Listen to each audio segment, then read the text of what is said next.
Hey guys, I'm Lucas, and one of the senior producers here at Mountaineer Media. And if you're watching this and you're new to us, you'll be excited to know that we have a bunch of different types of cameras for you to use. In this video, I'll be going over some of the differences between the types of cameras that you'll encounter.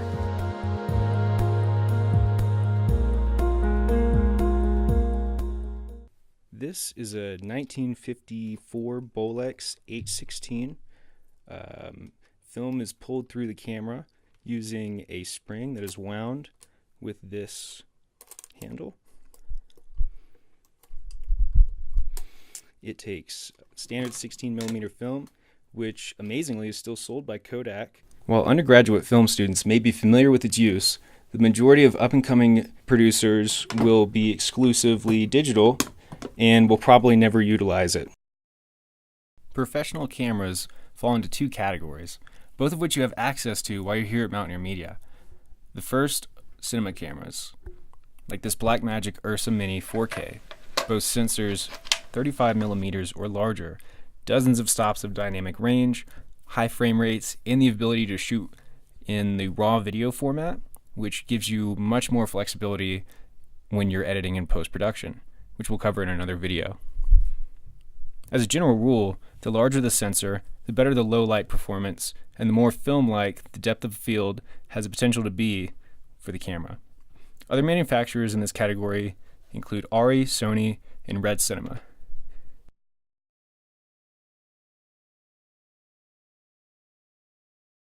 It is extremely important that you plan each shot before using a digital cinema camera, because even short clips can end up several gigabytes in size and can't generally be edited on a laptop or budget desktop without a dedicated graphics card. The second type of professional camera we have to work with are broadcast quality cameras. Now, these cameras come in a lot of different shapes and sizes, but they are generally shoulder mounted and are designed to be used by one or two people. Most of these sport 3 CCD sensors, zoom lenses which can be interchangeable, and large EVFs for focusing and playback. Broadcast cameras such as this old Ikegami HC400 and our current Panasonic P2 HDs that we have in the soundstage feature long recording times and run times. Video-capable DSLRs are many creators' first experience in quality video recording. The Canon 1D-C became the first DSLR to offer a 4K sensor in 2012. This Canon 60D shoots respectable 1080p at 30 frames a second to a Class 10 or faster SD card, and is one of the most popular pieces of gear available at Mountaineer Media. One thing to remember with DSLRs is that they are limited to about 30 or 40 minutes of continuous video capture. After that, they'll shut down to prevent overheating. As Skylar mentioned in his video on lenses, some DSLRs, like our current as of 2017 60D, have a smaller or cropped sensor.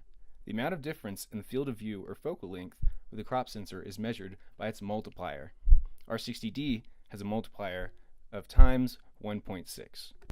What this means is if you put a lens with a 50mm focal length on a camera like ours with a focal length multiplier of 1.6, the resulting equivalence to a 35mm full frame camera would be 80mm. Maybe you just want to film a wedding or event.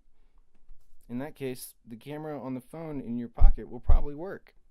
However, smartphones, while getting closer every year, have not yet passed the memory capacity, resolution, or value that camcorders offer.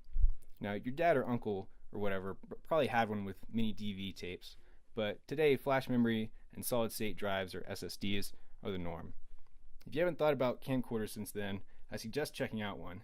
I've actually been using Mountaineer Media's Canon XA10 camcorder to shoot this video and was surprised by its clean 1080p output.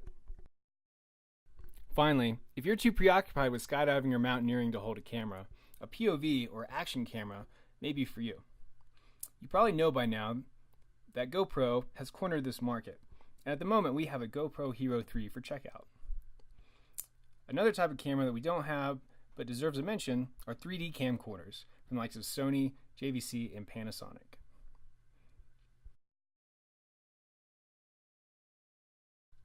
That's it. Thanks for watching.